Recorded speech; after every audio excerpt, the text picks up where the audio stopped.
해마다 교수신문에서 지난해를 정리하고 다가오는 새해를 희망을 담은 사자성어를 항상 만들어냈습니다. 제가 최근 몇 년 것을 살펴보았더니 2021년도 묘서동처라고 했어요. 고양이와 쥐가 함께 있다는 뜻으로 도둑을 잡아야 할 사람이 도둑놈과 한패가 되어 있단 말이죠. 2021년 2022년도는 뭐냐? 과이불개. 잘못을 저질러 놓고도 사과를 하지 않는다는 거죠. 잘못을 저질러 놓고도 고치지 않는다는 겁니다. 요즘 사회에 사과가 없어요. 사과가 인색해요. 여러분, 우리가 함께 살면서 미안합니다, 그 한마디가 그렇게 하기가 싫습니까? 저 여러분 부족한 것 여러분 앞에 죄송합니다. 얼마나 제가 잘못한 것도 많이 있고 잘한 것도 많이 있지만, 그런데 이제 2023년도를 봤더니 결리망의 이익을 보고도 올바름을 잊어먹어 버린다는 겁니다. 이익을 보고 이익 때문에 올바름을 잊어먹어 버린다는 것입니다. 이 시대의 우매자들을 우회적으로 비판하고 있는 이런 내용이죠. 이 세상에는 지혜자보다 우매자가 많다는 겁니다. 그래서 오늘 본문은 우매자의 인생을 살지 말아라.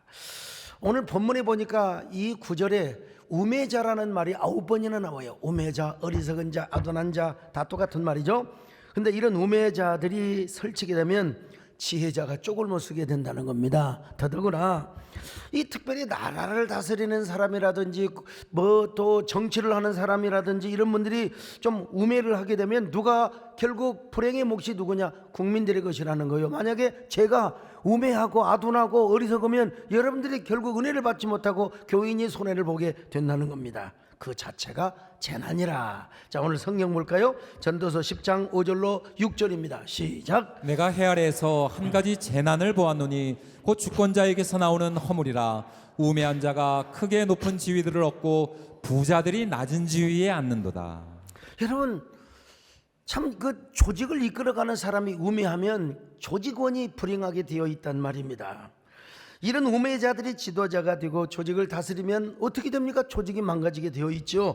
오늘 본문에서 그 답을 제시해주고 있습니다. 자, 그런 의미에서 오늘 본문은 다시 새기는 인문신답을 말씀하고 있다고 봅니다. 자, 먼저 솔로몬은 우매자와 지혜자의 차이가 어떤 것에 있는가, 그리고 우리는 어떻게 살아야 할 것인가를 제시해주고 있습니다. 우매자와 지혜자의 차이는 뭐냐? 첫째로 우매자는 적은 것을 소홀히 여기고 지혜자는 아주 적은 것도 작은 일도 소중히 여긴다는 겁니다. 그 대충 해, 우매자예요. 적은 일도 성실히. 그래, 우리 주님께서도 적은 일에 충성하는 자를 지극히 큰 상급으로 바꿔주신다고 말씀하셨지 않습니까?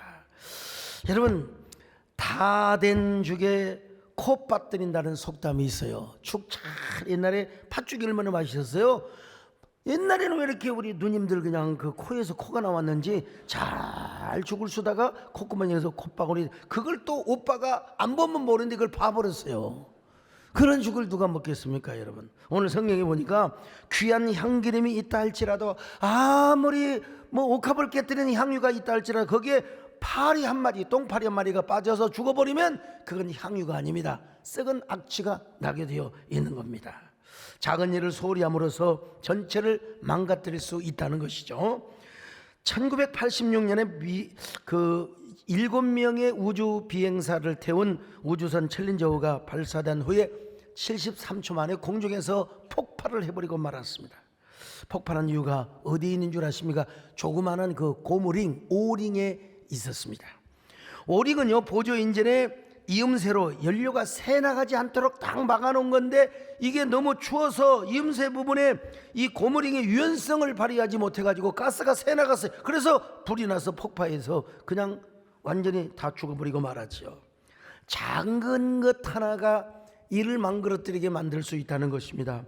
아무리 맛있는 국물이라 하더라도 설렁탕 비벼서 설렁탕을 먹는데 긴 머리카락이 몇 개가 딱 빠져 있으면 여러분, 그거 먹고 싶습니까? 당장 부르죠. 저는 꽤 됐습니다만은 시골에, 경상도는 시골에 그 읍단이니까 호텔이 없어요. 연합집회를 하는데 그런데 방을 잡아놨다고 그래서 다주 특실이래요. 모텔인데 가보니까 침대에 머리카락에서부터 말할 수 없는 여러 가지 그 털들이 난 당장 짐 싸고 올라와 버렸어요. 올라와서 자고 새벽에 내려가서 오전 집회에 있습니다. 여러분. 사람이 그런 거 아니겠어요?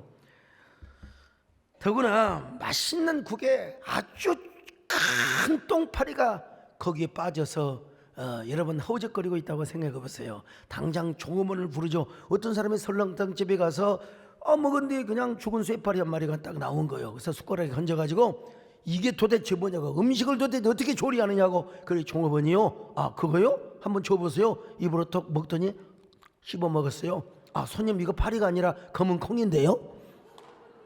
참 얼마나 지혜로운지. 증거도 없어. 그거 먹는다고 죽는 것도 아닙니다 여러분요. 다 끓어버렸으니까. 이야 참 지혜로운 종업원이죠. 이처럼 작은 파리 하나가 전체를 망가뜨릴 수 있는데 지혜로운 종업원, 여러분들이 다 지혜로운 교인들이 되시기를 바랍니다. 좀 여러분 제가 부족하고 또 우리 교회 교인들 가운데 부족한 부분이 있더라도 아이고 그거 여러분 저도 음식 먹으면서 우리 박현욱 권사님 밥을 해주는데 꼭 이게 음식에서 머리카락이 나옵니다.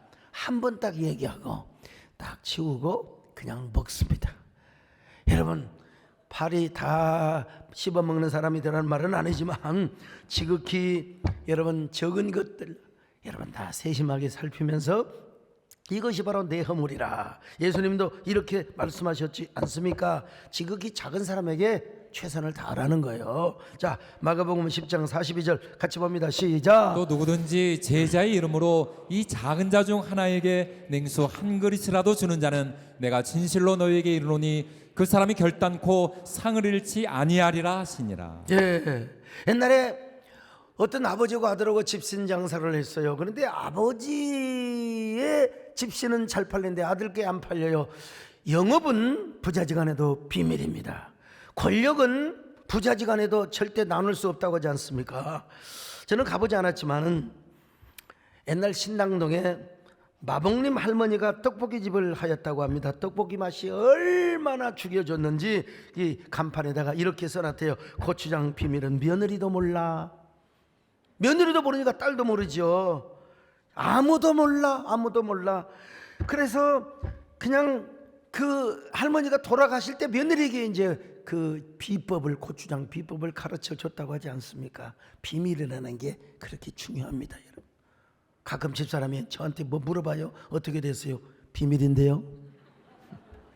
집신 장사 아들이 아버지 임종을 지켜보다가 아버지 왜 똑같은 재료로 만들고 똑같은 기술로 만드는데 아버지 것은 잘 팔리고 내 것은 안 팔립니까? 물어보니까 아버지가 안 죽을 줄 알고 비밀을 안 가르쳐줘요. 그러다가 죽을 때가 되어서 아들에게 이야기하는데 큰 숨을 몰아쉬면서 아들아 이리 와라. 털을 깎아. 여러분 이 집신장사 똑같은 재질로 만들었는데 아들은 그냥 그대로 팔고 아버지는 집신 그 바닥이나 있는데 그 털이 있잖아요. 이거 신으면 발이 갱키고 또 쑤시고 그래요. 그것을 가위로 잘 이발하듯이 잘 잘라줬더니 집신이 잘 나가고 그 아들 집신은 별로고 아버지 집신이 좋다고 잘 팔리더라는 것입니다. 야 아무것도 아닌 것처럼 보이지만 아주 작은 것이 성패를 좌우하더라는 겁니다. 우매자는 작은 일을 소홀히 여기고 괜찮아. 네 여러분 지혜자는 작은 일에도 소중히 여기더라는 거. 여러분 작은 일에 소중히 여기시기를 바랍니다.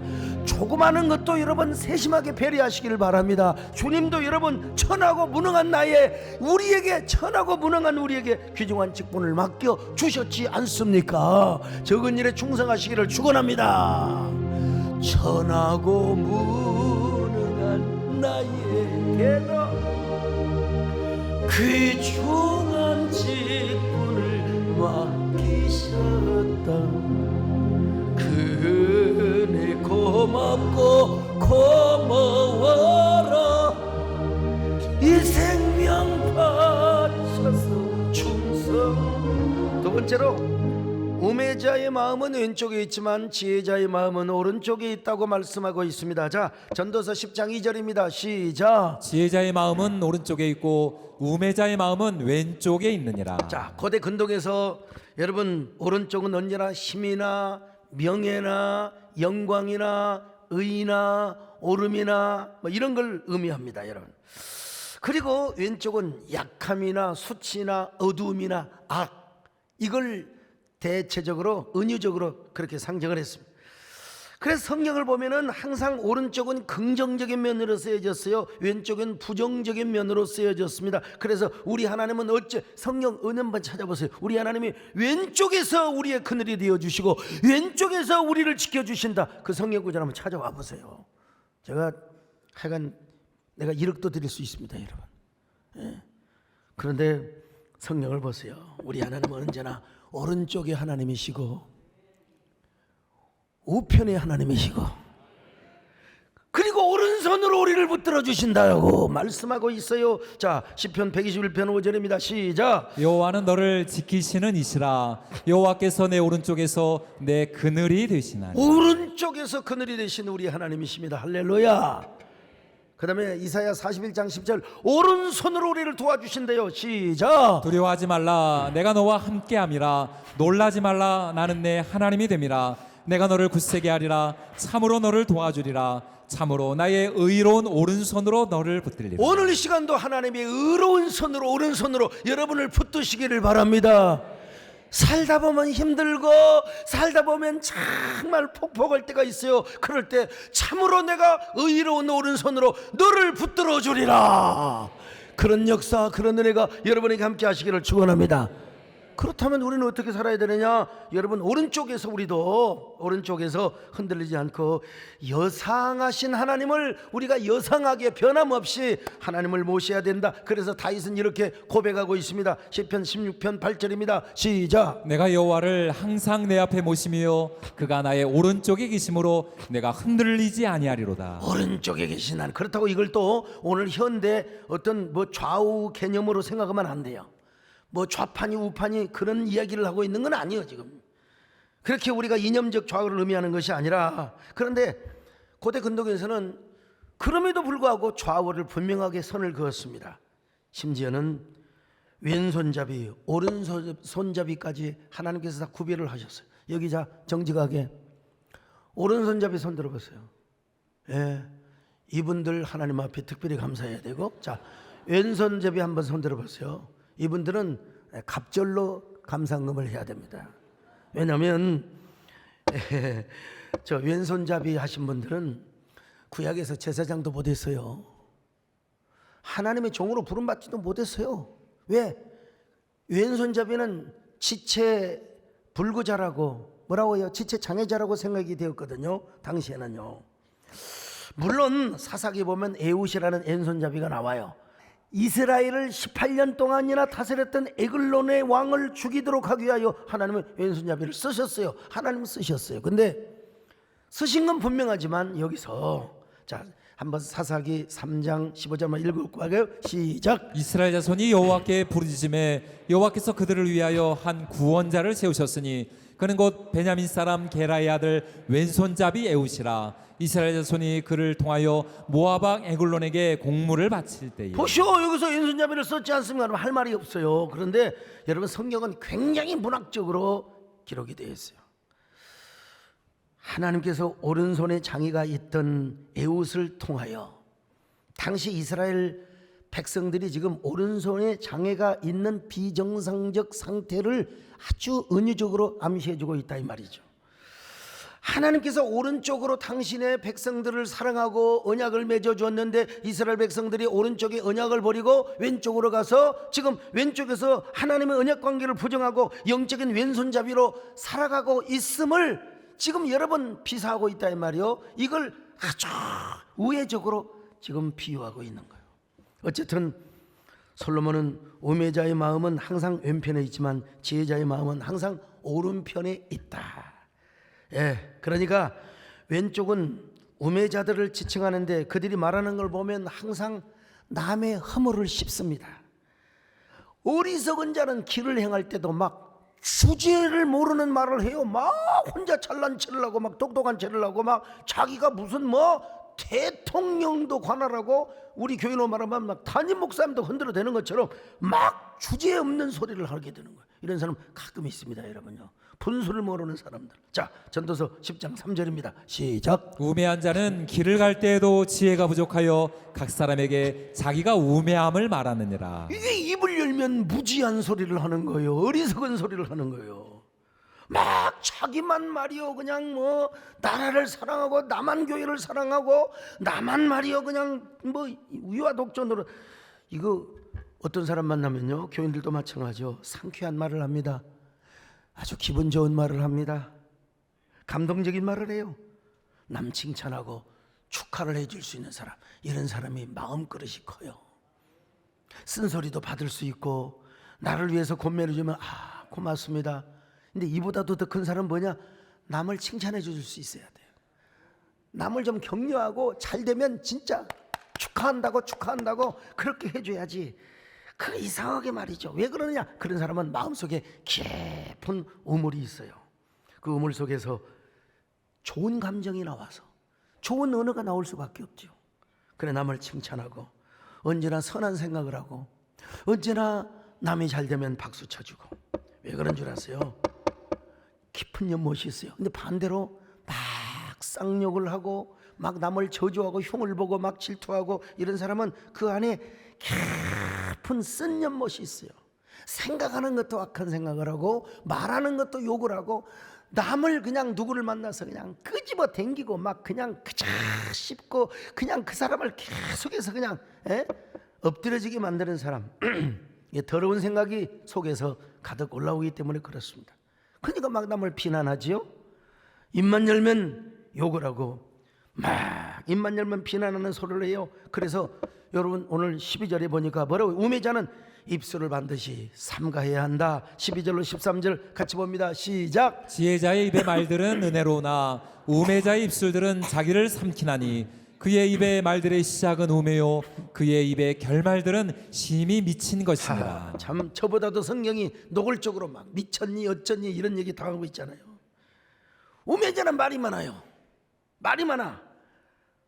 무엇을 하든지 막 감정에 따라서 막 감정이 막 이상 기복이 심해가지고 막 어쩌다가 막 어쩔 때는 아멘을 잘하다가 어쩔 때는 뭐 하고 그냥 막 자기 기분 내키는 대로 감정 조절이 안 돼. 셀프 컨트롤이 안 돼요.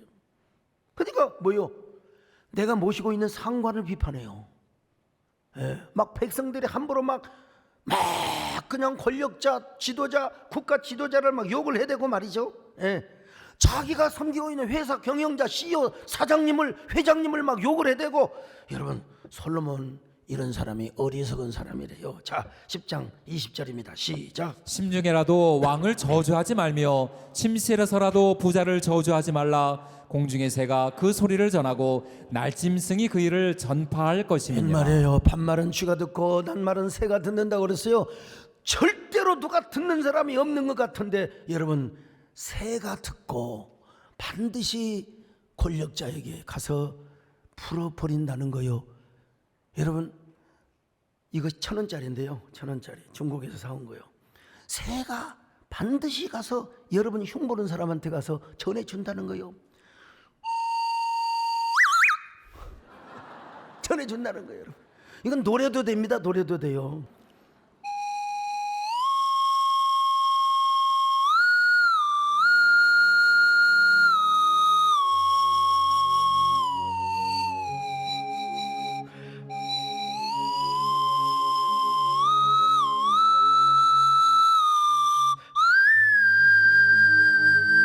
이 감으로 하기 때문에 여러분들이 누군가 저를 욕하면요 꼭 까치가 와가지고 뭐라고 한 줄 아십니까?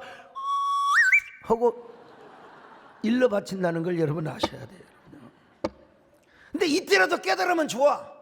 그렇게 누군가를 막 권력자 누군가를 막 씹어놓고 주권자가 분을 일으킬 때 아이고 죄송합니다, 아이고 송구합니다, 아이고 송구합니다, 죄송합니다.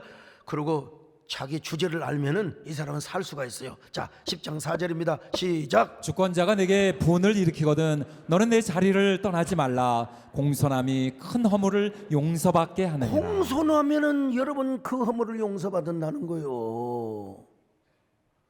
요즘 전화 통화도 조심해야 됩니다. 어지간한 핸드폰은 다 녹음이 다 돼요. 그러니까 녹음된다 생각하고 조심스럽게 얘기를 해야 됩니다. 조심스럽게. 사람 만날 때도 조심해야 됩니다. 꼭 여러분 핸드폰으로 촬영하고 카메라로 촬영해야 되는 게 나는 몰랐는데 요즘은 시계 가지고 딱 가지고 안녕하세요 그거 딱 촬영해보라. 그리고 촬영해서 보관만 하면 좋을 텐데 이걸 또 유튜브에 까버리네 그냥. 이걸 누가 예수 믿는 사람이 더더구나 목사가 하면 목사는 욕 다 먹습니다. 상대방이 어떤 잘못을 해도 목회자가 그런 짓을 하면 참 목사의 가치가 떨어지는 거예요. 교회의 수준을 떨어뜨리는 겁니다, 여러분. 요즘 제가 국민일보 글도 썼습니다만 20대 40대가 반토막 냈대요. 복음을 잘 못 전했든지 아니면 교회가 교회다운 모습을 못 보여줬기 때문에 그런 것 아니겠습니까, 여러분? 이게 뭐예요? 왼쪽 성도고 좌쪽에 목회자라는 겁니다. 지혜자는 그렇지 않습니다. 지혜자는 절대로 함정을 파지 않습니다. 이거 가지고 다니면서 이렇게 안 해요, 여러분요. 자, 전도서 10장 8절입니다. 시작. 함정을 파는 자는 거기에 빠질 것이요 담을 허는 자는 뱀에게 물리리라. 이게 지금 이게 은유적인 표현인데요. 함정을 파는 지가 빠져. 하만이가 지가 장대만 지가 달리는 거죠, 아니겠어요? 여러분, 담을 허는 자, 담을 남을 막 걸었더니 어디선가 뭐 꼭 독사가 무는 게 아니라 그 담 속에서 독사가 숨어 있을 수도 있는 것이고, 남을 헐다 보니까 또 다른 악재가 터져가지고 내가 손해를 보게 된다는 겁니다. 오늘 본문뿐만 아니라 다른 성경도 이런 말씀을 강조하고 있습니다. 자, 시편 7편 15절입니다. 시작. 그가 웅덩이를 파 만들며 제가 만든 함정에 빠졌도다. 자, 잠언 26장 자 27절이죠. 읽습니다. 시작. 함정을 파는 자는 그것에 빠질 것이요 돌을 굴리는 자는 도리어 그것에 치이리라. 여러분 혹시라도요, 요 사람 봐라, 저 녀석 내가 요 놈 할 것 없이 내가 언젠가 너를 공경에 빠뜨리라 덫을 쳐놓고 혹시라도 함정을 파는 사람 있으면 당장 메우세요. 너 하나 꼬투리 한번 생겨봐라. 내가 너를 가만히 있지 않으리라. 이런 마음 가지고 절대로 은혜 받을 수 없어요. 오늘 이 덫을 다 그냥 아무것도 아닙니다. 낫으로 옛날에 낫으로 싹 쳐버리면 그물이 싹 찢겨져 버려요. 오늘 싹 풀어버리거나 전부 다 베어버리시기를 바랍니다. 지혜로운 사람은 여러분 하나님 앞에 심판을 구하는 거지, 누가 나를 욕한다고 막 공격한다고 누가 막 이러고 저러고 한다고 여러분 함께 덫을 쳐놓으면 그놈이나 나놈이나 똑같은 놈이 되는 거예요. 똑같은 사람이 되는 겁니다. 오히려 지혜자는 어떻게든지 그 사람 그래도 저러기다가 망하면 안 될 텐데, 아이고 저 사람 잘 돼야 될 텐데, 여러분 어떻게든지 하나님의 망신을 안 시켜야 될 텐데, 더러운 말은 입 밖에도 내지 않습니다. 항상 은혜로운 말만 합니다. 덕이 되는 말만 합니다.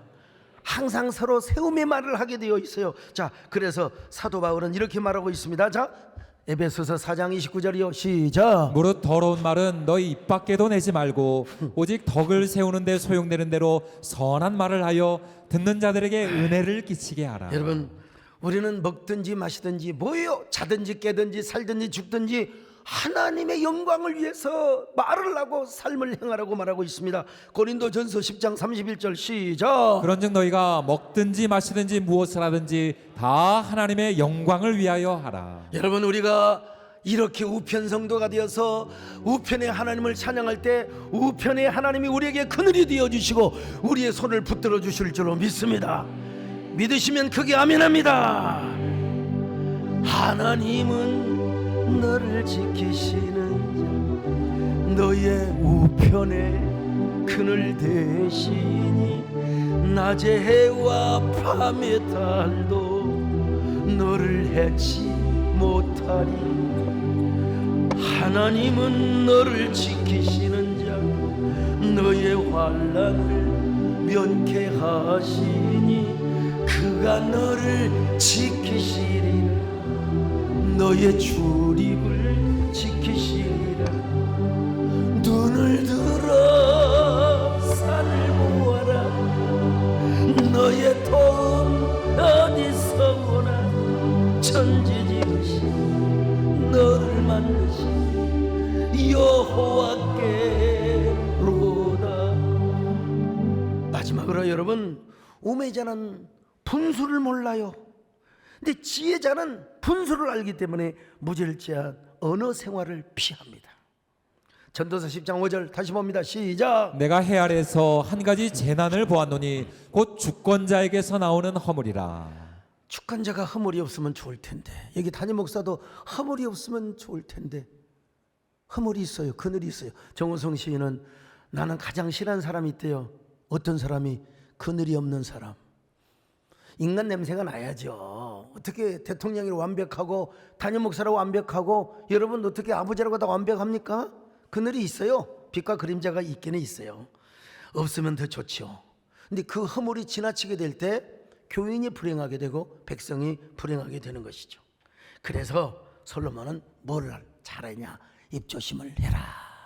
또 강조하고 있습니다. 여러분, 아무리 저 사람이 나를 욕하고 저 사람이 나를 미워해도 하나님의 심판에 맡기고 하나님 앞에 맡기고 다윗처럼 여러분 입조심을 하라 이겁니다. 침묵을 하라 이거요. 14절로 15절 시작. 우매한 자는 말을 많이 하거니와 사람은 장래일을 알지 못하나니 나중에 일어날 일을 누가 그에게 알리리요. 우매한 자들의 수고는 자신을 피곤하게 할 뿐이라 그들은 성읍에 들어갈 줄도 알지 못함이니라. 자, 전도서 10장 20절입니다. 다시 봅니다. 시작. 심중에라도 왕을 저주하지 말며 침실에서라도 부자를 저주하지 말라. 공중의 새가 그 소리를 전하고 날짐승이 그 일을 전파할 것입니다. 세상에 공중의 새와 날짐승이 전한다는 겁니다. 여러분, 담을 흘다가 뱀에게 물릴 수 있다는 것입니다. 10장 8절로 9절 또 한번 볼까요? 시작. 함정을 파는 자는 거기에 빠질 것이요 담을 허는 자는 뱀에게 물리리라. 돌들을 떠내는 자는 그로 말미암아 상할 것이요 나무들을 쪼개는 자는 그로 말미암아 위험을 당하리라. 자업자득을 하게 된다는 거죠. 한마디로. 그러니까 필요할 때만 말을 해라. 필요할 때만. 예. 성경을 보면 사울은 얼마나 많은 꼼수를 썼는지 몰라요. 다윗을 못 죽여서 한 달부달이었어요. 왼쪽에 있는 사람이기 때문에 그래요. 그러나 다윗은 꼼수 안 썼어요. 나는 하나님 기름 받은 사람을 난 절대로 내가 죽이지 않으리라. 두 번이나 죽일 수 있는 기회가 있었지만 절대로 그렇지 않았어요. 그렇지 않았어요. 결론이 어떻게 났습니까? 사울은 꼼수를 쓰다가 자기 꼼수에 망하게 되었고 다윗은 꼼수를 쓰지 않고 무절제한 언어 생활을 함으로써 전무후무한 왕이 된 것입니다. 사울은 분수를 모르고 막 그냥 그러다가 언제나 파괴적인 언어를 일삼고 그리고 자신의 인생을 파멸의 결과가 오도록 하였어요. 여러분, 지혜자의 내면에는 항상 좋은 우물이 있다고 그랬잖아요. 그리고 우매자의 그 깊은 우물에는 쓴 연못이 있어가지고 아이고 쓰다. 그래서 우리의 혀가 어떤 혀가 되어야 되느냐? 학자의 혀가 되어야 된다. 지혜자의 귀가 되어야 된다. 자, 이사야 50장 4절입니다. 시작. 주 여호와께서 학자들의 혀를 내게 주사 나로 곤고한 자를 말로 어떻게 도와줄 줄을 알게 하시고 아침마다 깨우치시되 나의 귀를 깨우치사 학자들 같이 알아듣게 하시도다. 여기 학자, 지성인을 의미하죠. 그러니까 제자라는 말도 이렇게 포함이 되지만 학자의 혀가 무슨 말이냐? 제자가 스승에게 배운 대로, 우리로 말하면 예수님의 진리를 가르침을 받은 그대로 지성적일 뿐만 아니라 단정하고 유리한 말을 하라는 것이에요. 어떤 사람의 글을 보면은 굉장히 글이 파괴적입니다. 막 요즘 그 인터넷 유튜브 이런 게 보면 막 굉장히 파괴적인 언어들, 막 글들이 막 누구를 막 못 죽여서 한 달보다 이런 사람들이 연못에는 막 쓴 연못이 있어요. 마음속에 쓴 연못이 있어요. 이걸 이제 전문적인 용어로 조진다고 그러죠. 우리 김재일 장로님 기자들이 뭐냐? 저놈 한번 조져보자. 그게 조져봤자 뭐 하겠습니까? 자기 심령만 탈이 되는 거죠. 좋은 기사도 많은데, 그리고 좋은 쪽으로도 얼마든지 우리가 쓸 수 있는데 말이죠. 근데 이런 유리한 사람들의 말이나 글에는 곡선이 없이 미끈하고 아름답다는 거예요. 학자의 혀는요. 무절제하고 거친 말이 없어요. 이런 사람은 성령 안에서 순수한 마음과 절제의 마음을, 순수와 절제가 조화가 되는 거죠. 순수 절제하면 황선원 소나기 마을의 문학촌장이신 김종혜 교수님의 말씀이 생각이 납니다. 이 말씀 하려고 딱 했는데 오늘 교회를 오셔버렸어요. 한번 박수 한번 해드릴까요? 예. 제가 우리 김 교수님에 의하면 황선원 선생님께서 순수와 절제의 문학 글을 쓰셨다고 말씀하십니다. 함부로 칼을 휘젓듯이 글을 쓰지 않으면서 그러면서도 순수하면서도 절제의 조화를 이루셨다는 것이죠. 학자의 혀를 가진 사람이 그런 글을 쓰고 그런 말을 하게 되는 거예요. 오늘 여러분도 학자의 혀를 가지시기를 축원합니다. 난 지금도 조금 아리송하긴 하는데 제가 어떤 분에게 진심으로 정말 사랑해서 권면을 했습니다. 목사의 양심을 가지고. 그건 아마 저의 눈동자와 저의 눈빛을 보고 제 가슴을 보면 알 수 있을 텐데 뭐 어쩔 수 없죠. 주의 종은 또 주의 종이 해야 할 말도 있고. 근데 다시 한번 생각해 봤어요. 나도 다른 사람들처럼 그냥 아부나 하고 좀 그럴 걸 그랬나 이런 생각이 들긴 하지만 그래도 여러분 하나님의 종은 또 하나님의 종다운 말을 해야 될 때도 있기를 바랍니다만은 어쨌든 간에 학자의 혀가 그렇습니다. 여러분 지혜자의 귀가 그렇습니다. 언제나 학자의 혀로 하나님을 송축하시기를 바랍니다. 그리고 남을 칭찬하시기를 바랍니다. 이웃에게 복음을 전하시기를 바랍니다. 칭찬의 힘이 얼마나 큰 줄 아십니까? 먼저 하나님을 부락하면 위대한 기적이 나타나요. 여러분 아시잖아요. 아수르의 군사 그리고 여호사밧 하나님의 언약궤를 모시고 나갔을 때 찬양을 나갔을 때 하나님이 직접 복병을 두어가지고 18만 5천 명 모압과 암몬의 연합군들 숫자도 셀 수 없어요. 하나님이 다 싸워 이기게 해주셨습니다. 여러분 인간도 마찬가지입니다. 사람도요. 어때요?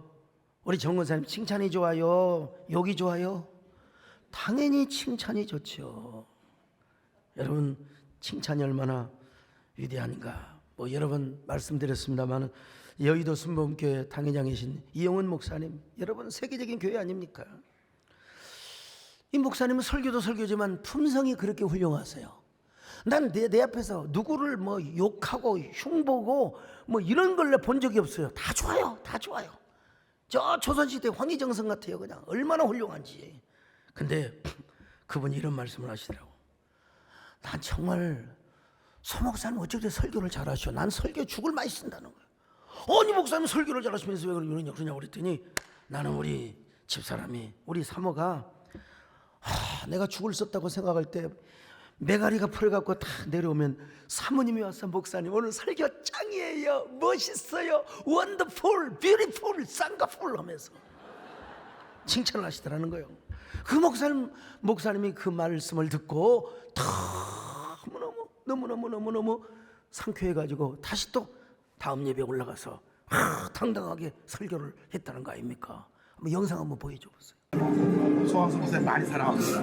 제가 주일 설교 매주 듣고요. 제가 집사람한테 감사하는 것은 지난 38년 동안 저와 결혼해서 지금까지 단 한 번도 설교 못했다고 한 적이 없고 늘 설교 잘한다고 은혜 받았다고 해서 너무 감사하는 마음이 있습니다. 얼마나 칭찬을 잘하게 생기셨습니까 여러분요. 제가 평생 저희 집사람에게 이런 소리 들었을까요? 안 들었을까요? 참 했을까요? 안 했을까요? 배장로님? 당연히 장로님은 했다고 생각하죠. 우리 집사람은 장로님들한테 천사예요? 맞아, 천사예요. 근데 어떻게 저한테는 아직도 단 한 번도 목사님 어쩌면 그렇게 설교를 잘하세요? 은혜 받았어요? 이런 소리 한 번이라도 했으면 제가 지금 죽어도 좋습니다. 목사님 이번에 나온 시집 참 좋아요. 너무 멋있어요. 이런 말 하면 내가 지금 그냥 올라가 버리지. 근데 혹시 집사람한테 칭찬받으면 제가 오버할까 싶어서 하나님이 칭찬에 인색한 여자를 저한테 허락해 주신 겁니다. 참 한 번은 그랬어요. 이 사람아 칭찬 좀 한번 해봐. 설교 은혜 받았다고 좀 한번 좀 해보소. 그랬더니 예, 은혜 받았습니다. 이건 칭찬이 아니죠, 엄밀하게 말해서. 그렇다고 여러분 우리 집사람 나쁜 사람 아닙니다. 저한테만 엄격해요. 여러분 자녀들한테 얼마나 사탕 주고 얼마나 잘합니까 여러분. 우리가 어떻게 칭찬을 해야 되느냐. 먼저 환한 낫꽃을 피워야 됩니다. 웃는 얼굴은 뭣도 피해나간다? 화살도 피해나가. 웃어봐요. 화살이 싹 지나가 버려요. 웃는 얼굴은 총알도 피해나가요. 세상에서 퍼져야 할 두 가지가 있어요. 하나는 낙하산이고 하나는 우리 얼굴입니다. 얼굴하고 낙하산 안 퍼지면 죽어요, 죽어. 얼굴도 펴져야 됩니다. yes. 이 세상에서 가장 아름다운 낫꽃이, 내가 답을 얘기해버렸네. 이 세상에서 가장 아름다운 꽃이 무슨 꽃이냐면 낫꽃이요, 얼굴꽃이요. 자, 그 환한 낫꽃으로 사람을 인정해 보세요. 그리고 그 사람을 높여 보세요. 못해도 잘했다고 여러분 축복해 보세요. 여러분 때문에 사람이 달라져요. 세상이 달라질 거예요. 저는 시를 전문적으로 쓰는 사람은 아니에요. 그래서 시가 탁탁 올 때 이게 쓰는데 그마저도 뭐 시간이 없으니까 밤새우며 비행기 탈 때 수정하고. 근데 우리 이제 문학을 전문적으로 평론하시는 우리 김정희 교수님은 딱 이게 보일 거예요. 이렇게 좀 표현했으면 좋았을 텐데 그런 말씀을 잘 안 하세요. 그리고 목회자로서 아주 사상성이 풍부하고 아주 시를 잘 쓰신다고 하니까 제가 거기에 여러분 멋진 오해를 제가 하며 살아가는 거죠. 거룩한 착각을 하며 살아가는 거죠. 저는 보이거든요. 누가 시집 보내오면은 딱 보면 이 사람은 B등급이다. 이 사람은 C등급이다. 이 사람 잘 쓰네. 딱 보니까 양력에 보니까 역시 신춘문예에 당선되고 딱 보니까 그래요.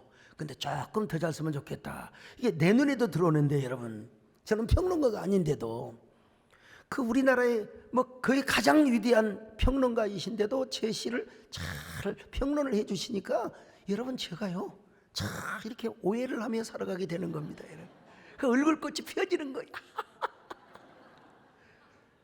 비웃는 사람은 건강에 절대로 도움이 안 됩니다. 여러분. 우리가 살면 얼마나 살아? 자, 모세의 고백을 한번 봅시다. 자, 시편 90편 10절임 시작. 우리의 연수가 70이요 강건하면 80이라도 그 연수의 자랑은 수고와 슬픔뿐이요 신속히 가니 우리가 날아가나이다. 요즘은 적어도요 10년 20년 플러스하면 됩니다. 우리가 보통이 80이고 강건하면 90이요 100이라고 이렇게 이제 성경을 좀 고쳐도 고칠 수는 없지만 우리가 그렇게 해석을 할 수가 있어요.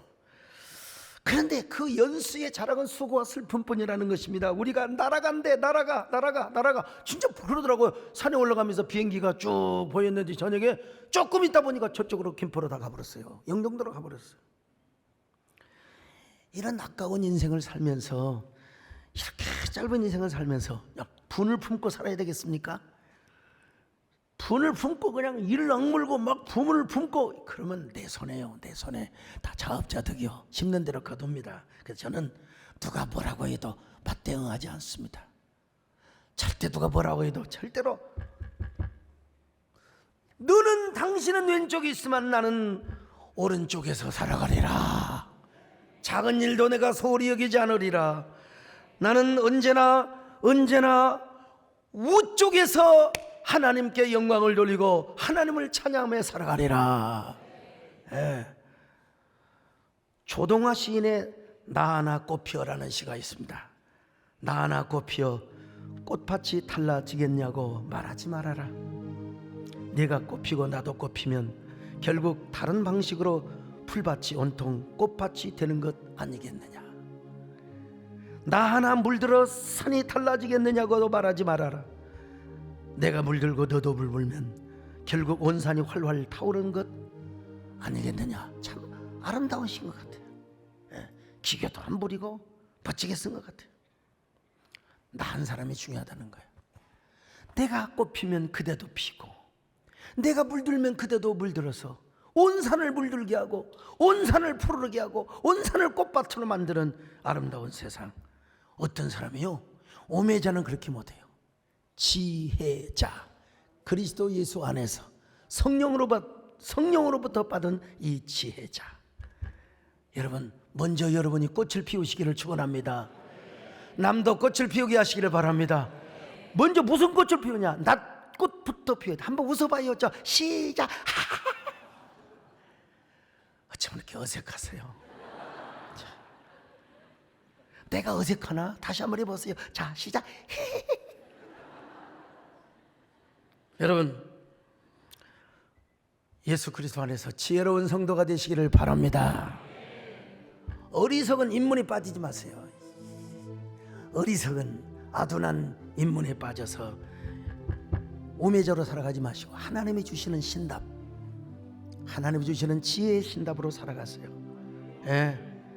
그래서 온 들녘에 여러분이 꽃이 피고 그대가 삐지고 우리 모두가 함께 꽃밭을 누리는 교회, 우리 한국교회를 꽃밭으로 만드는 성도들, 우리 대한민국을 꽃밭으로 만드는 푸른 강산을 아름답게 만드는 우리 사랑하는 성도들이 될 수 있기를 바랍니다. 그런 저와 여러분 되십시다. 할렐루야. 그러기 원하시는 분은 다시 한번 아멘합니다. 하나님의 부르심에는 후회하심이 없네. 내가 이 자리에 서도 주의 부르심, 하나님의 부르심에 결코 실수가 없네. 나를 부르신 하나님의 신실하심을 믿네.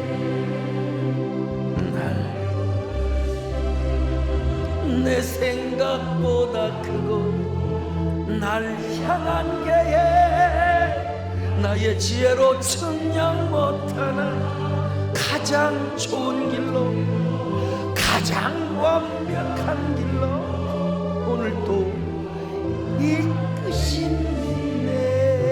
날 이끄십니다. 다시 합니다. 날 부르신 뜻, 내 생각보다 날 향한 계획, 나의 지혜로 측량 못하는 가장 좋은 길로, 가장 완전한 길로 오늘도 날 이끄시네. 가슴에 손을 얹고 하나님, 나는 지혜자였습니까? 우매자였습니까? 입만 열면 항상 불평이고 남을 욕하고 험담하고 비방한 사람이었습니까? 하나님, 우리가 지혜자가 되게 하여 주옵소서. 작은 일에도 최선을 다하게 하여 주옵소서. 언제나 오른쪽에서 우리 하나님을 섬기는 저희들 되게 하여 주옵소서. 그리고 우리가 그 무절제한 어느 생활을 차지하는 저희들 되게 하여 주옵소서. 지혜로운 말을 하게 하여 주옵소서. 칭찬의 말을 하게 하여 주옵소서. 언제나 남을 세우고 섬기는 말을 하게 하여 주옵소서. 그 입으로 하나님을 찬양하고 그 입으로 하나님의 복음을 전하는 저희들 되게 하여 주옵소서. 함께 한 1분 동안 결단의 기도를 하겠습니다.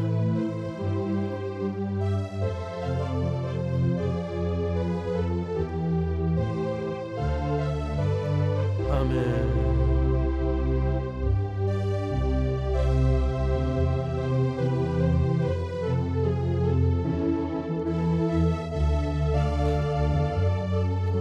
하나님 감사합니다.